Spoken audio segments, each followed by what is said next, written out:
चलिए दोस्तों, मैं लेके आया हूँ आपके लिए फिजिक्स क्लास 12th का मोस्ट इंपोर्टेंट ये न्यूमेरिकल है।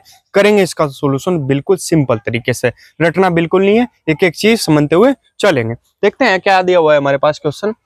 1000 फेरों वाली एक समतल कुंडली का क्षेत्रफल 500 सेंटीमीटर स्क्वायर तथा यह 4 गुना 10⁻⁻⁴ वेबर प्रति मीटर स्क्वायर समरूप चुंबकीय क्षेत्र के लंबवत रखी है। इसे 0.1 सेकंड में 180 डिग्री कोण से घुमाया जाता है। कुंडली में औसत प्रेरित विद्युत वाहक बल की गणना कीजिए। ठीक है, तो देखते हैं इसका सोल्यूशन क्या दिया हुआ है हमारे पास। ये देखेंगे 1000 फेरों वाली एक समतल कुंडली दी हुई है। कुंडली फेरों की संख्या को किससे प्रदर्शित करते हैं? n से, यानी n बराबर कितना दिया हुआ है? 1000 फेरे दिए हुए हैं। ठीक है, अब कहा एक क्षेत्रफल। क्षेत्रफल को किससे प्रदर्शित करेंगे? बताओ, क्षेत्रफल को किससे प्रदर्शित करते हैं? a से। तो a बराबर दिया हुआ है कितना? 500 सेंटीमीटर स्क्वायर। अब हमने इसके मीटर बनाने, क्या बनाने? मीटर। तो मीटर बनाने के लिए देखो यहाँ एक चीज का ध्यान रखेंगे, जब भी क्षेत्रफल दिया हुआ होगा, a बराबर दिया हुआ है, इसमें यहाँ ध्यान रखेंगे इसके मात्रक पे क्या दिया हुआ है? Centimetre square. तो जब सेंटीमीटर स्क्वायर है, इसका मतलब हमें उधर बनाने पड़ेंगे। अगर हम इसके मीटर बना रहे तो मीटर नहीं बनेंगे, खाली क्या बनेंगे? Metre square. तो देखते हैं, तो क्या करेंगे हम? 500 को मान लिया, जब हम सेंटीमीटर को मीटर में कन्वर्ट करते हैं तो 10⁻⁻² से गुणा करते हैं, सिंपल बात है। ठीक है, या 100 से भाग करते हैं की बात है। तो 10⁻⁻² से हमने गुणा कर दिया। ठीक है, लेकिन अभी ये सिर्फ मीटर बना, सेंटीमीटर का क्या बना? मीटर। मीटर स्क्वायर नहीं बना। तो मीटर स्क्वायर बनाने के लिए इसकी एक बार और 10⁻⁻² से गुणा करनी पड़ेगी। ठीक है, क्लियर है? कोई दिक्कत तो नहीं यहाँ तक? चलिए, तो ये क्या हो जाएगी?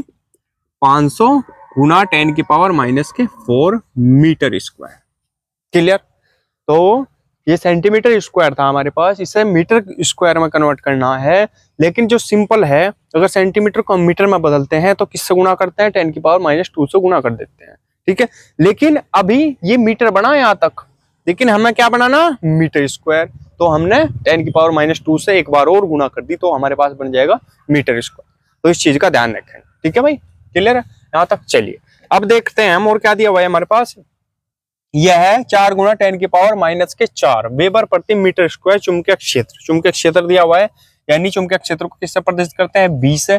बी बराबर दिया हुआ है 4 गुना 10⁻⁻⁴ वेबर प्रति मीटर स्क्वायर। ठीक है, लंबवत रखा है इसे 0.1 सेकंड में, इसे 0.1 सेकंड में, यानी डेल टी का जो मान दिया हुआ है वो कितना दिया हुआ है?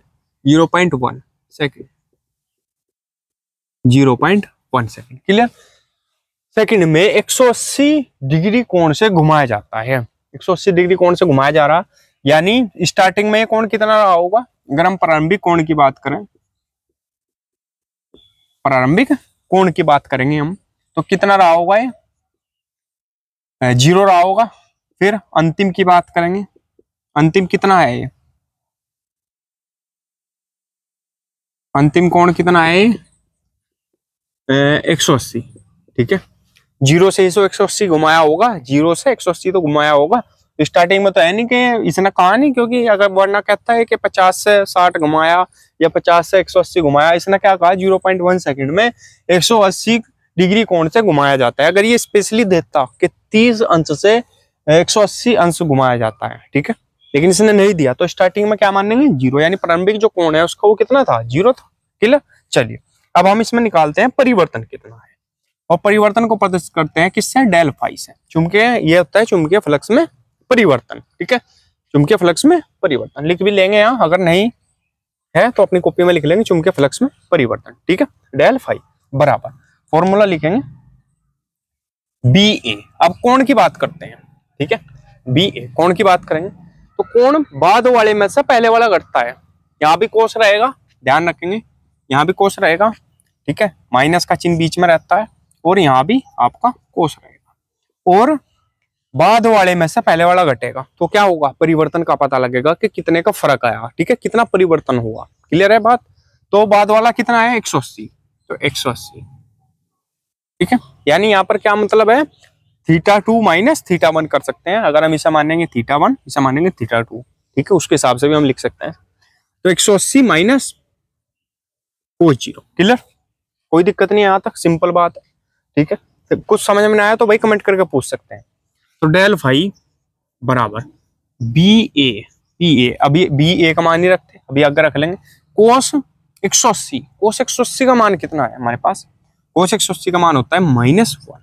कोस 180 का मान कितना होता है, -1, ठीक है, और माइनस तो यही, और कोस 0 का मान कितना होता है 1, कोस 0 का मान कितना होता है 1। तो लिख देंगे चूंकि कोस 180 बराबर 1 -1 और कोस 0 बराबर 1, ठीक है, मान रख दिए इनके। तो क्या आ जाएगा, डेल फाई बराबर बी ए, ये हो जाएगा ये भी -1, ये भी -1, एक और एक दो, दोनों माइनस के, तो माइनस के 2, ठीक है, और 2 किस में गुणा करेंगे तो क्या बन जाएगा, ये डेल फाई, माइनस तो बाहर ही ले लो, 2 किस में गुणा करेंगे तो 2 तो ये है ही बी ए हो रहा है इसके साथ, बी ए, तो क्या हम लिख सकते हैं हम इसे माइनस के 2 बी ए, क्लियर है, डेल फाई का मान आ गया आपके पास, ठीक है, कोई दिक्कत तो नहीं यहाँ तक। चलिए अब हमारे पास जो क्या पूछा इसने, औसत प्रेरित विद्युत वाहक बल।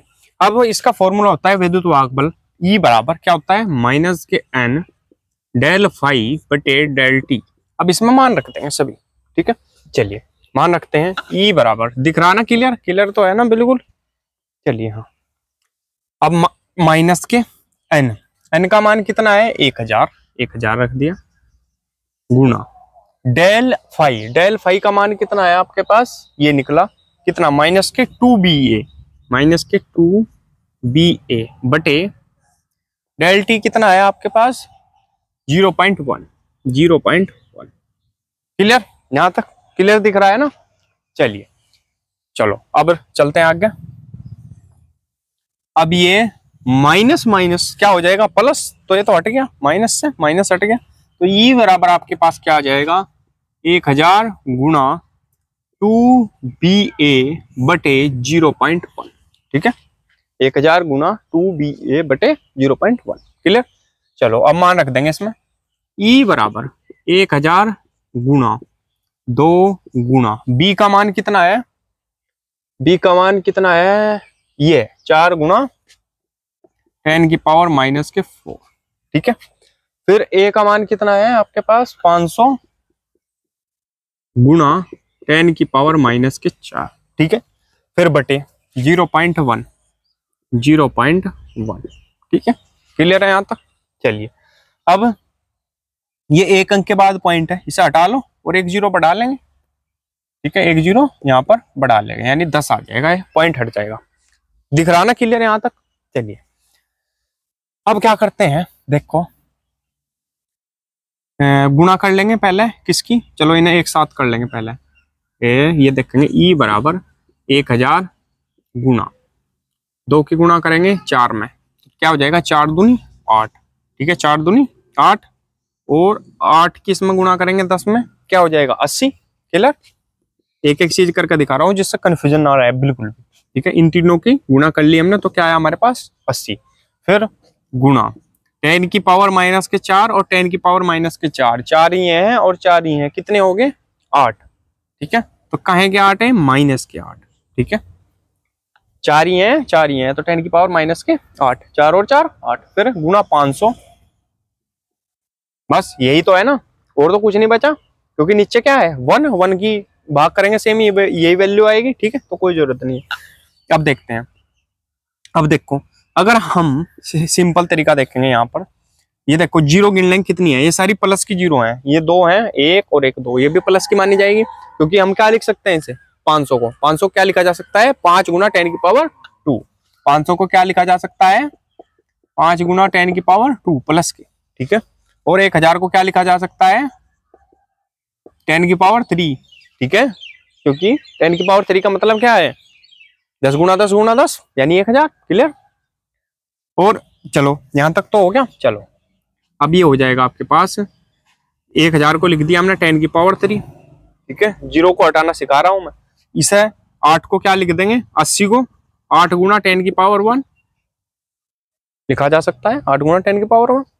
ठीक है, प्लस का ही तो होगा ना, क्योंकि माइनस तो है नहीं इसमें। गुना 10 की पावर -8 गुना 5 को क्या लिख देंगे, 500 को 5 गुना 10 की पावर 2 प्लस के। ठीक है, तो ये हो जाएगा E बराबर 3 तो ये है प्लस के, एक ये है प्लस का 4, 4 और 2 ये है 6। तो कितने हो गए आपके पास, 10 की पावर 6 हो गए प्लस के, गुना 8 हो गया और गुना 10 की पावर माइनस के 8। ठीक है, और क्या रह गया, 5 भी रह गया, गुणा में रह गया ये 5। क्लियर।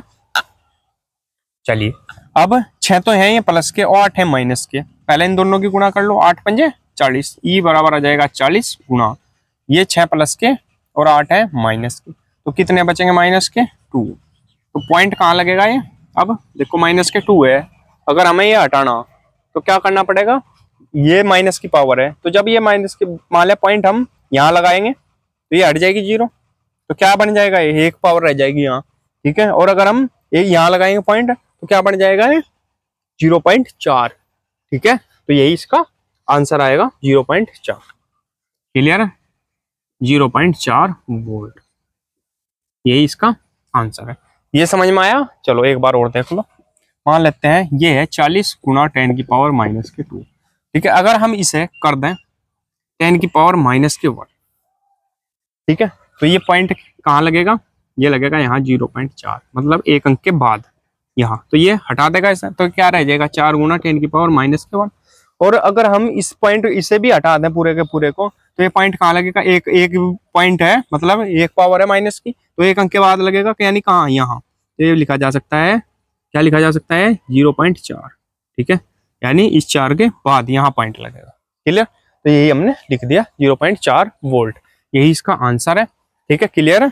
कुछ समझ में आया तो आप कमेंट करके पूछ सकते हैं। दोस्तों अगर वीडियो अच्छी लगी हो तो प्लीज वीडियो को लाइक कीजिए, कमेंट कीजिए और हमारे चैनल को सब्सक्राइब कीजिए और घंटी का बटन भी दबा लीजिए, जिससे आपको हमारी वीडियो की नोटिफिकेशन सबसे पहले मिल सके। मिलते अगली वीडियो में, तब तक के लिए बने रहिए हमारे चैनल पर। धन्यवाद।